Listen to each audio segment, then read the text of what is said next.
So today's podcast is about the science of stress and how that affects particularly fat accumulation around the middle.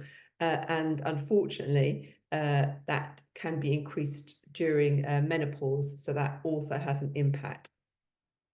So we're going to talk about that, but then also talk about how you break that chain, which is really simple to do. So this first part of this presentation, you're going to be like, oh God, give up now. But actually, there are really simple ways to break the chain and prevent this happening. So firstly, I think it's really important to understand what happens when we are stressed, that physiological response that happens in the body. And then that kind of helps you understand a little bit more.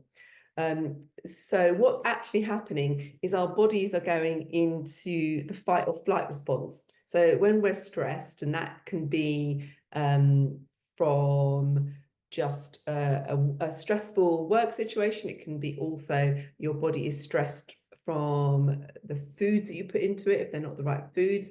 All of those things produce the stress hormone cortisol. The cortisol helps release stored glucose in the body from the fat cells and the blood to support that fight or flight response. Insulin helps lower that cortisol when we no longer need it. So it's a little bit like if you've ever done a race and you're at the beginning of the race and you get that like really jittery heart and you feel really like unsettled, that's your fight or flight response kicking in. So, you know, back in times when we used to hunt, then in the morning, that would be when we'd hunt for our food. We needed cortisol in order to get our adrenaline flowing so that we could hunt our food.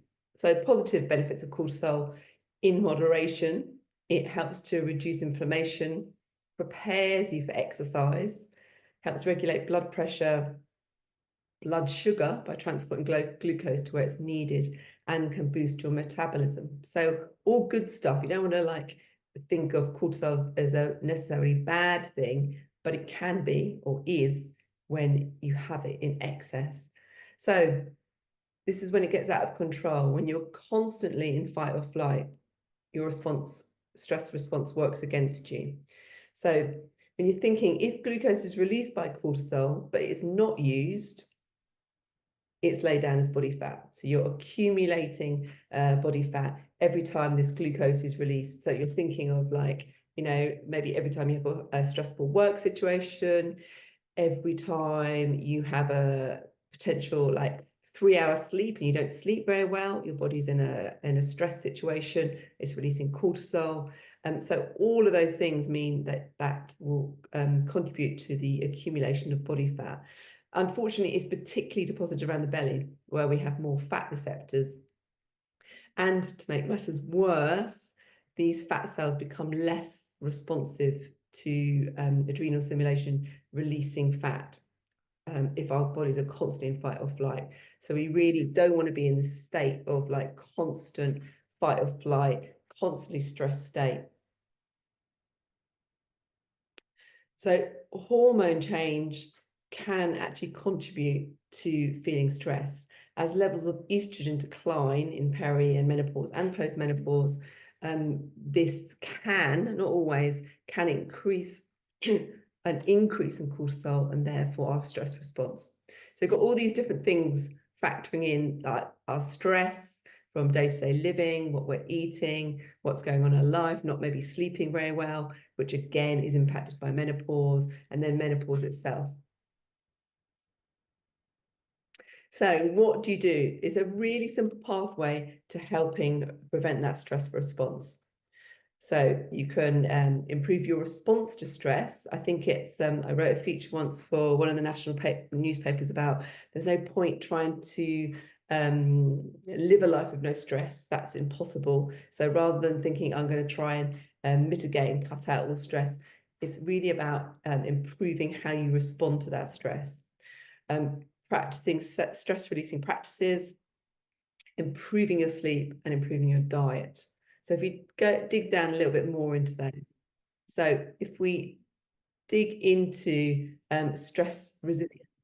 So as I was saying, we can't avoid stress. It's part of our lives, life, but we can control how we respond to it. So we're thinking about breath work, Tai Chi, yoga, reading, walking, all of those things can help to improve your stress resilience. So there's a really good book by James Nestor on breath work. I'll put that into the group later. That's really worth having a read of, the power of breath work. That can all help your stress resilience. So, you know, if you try to cut out stress, you'll get more stressed about trying to cut it out than you will be just about building your stress resilience. And then stress reduction, so increasing your exercise, something that takes you out of your mind and leaves you feeling really worked out. You know, for instance, things like boxing, if you've ever done boxing, that's a brilliant stress reduction. And for me, maybe you're all different. For me, in a way, the harder the workout is, the more I have a decrease in stress reduction, because it takes me completely out of out of like thinking about what's stressing me to thinking about nothing really, just being really in the present, in the moment. So anything that kind of disrupts that brain pattern to get you to thinking in the moment is really good. And then sleep as well. It's the best recovery for mood, that should be, for your mind and your body. So I know there are people listening to this who do have a problem with sleep.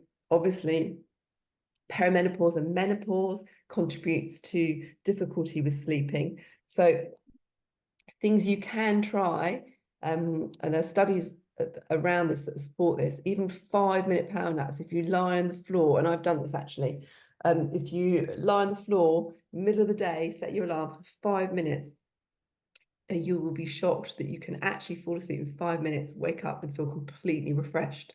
I went to a talk once by Jenny Tuff, an ultra endurance cyclist who broke the world record for cycling around the world. And she said that often she'd straddle the bike with both feet on the floor and fall asleep with her head kind of on the handlebars, and she would wake up when the bike would tip and hit her legs, and that's when she'd wake up. Sometimes it was a matter of minutes, but she said that made all the difference in terms of feeling recovered, feeling fresher. So I know that sometimes sleep's hard to come by. And we all heard the turn off your blue screens, don't work, blah, blah, blah. So if you tried that and that doesn't work, then definitely give the 5-minute power naps a go, because they do kind of work. And then, as many of you are already doing, focusing on a macro-rich diet that's high in slow-release carbohydrates. So going back to what we were talking about before, about cortisol and insulin, quick-release carbohydrates recreate that physiological response, that cortisol insulin spike.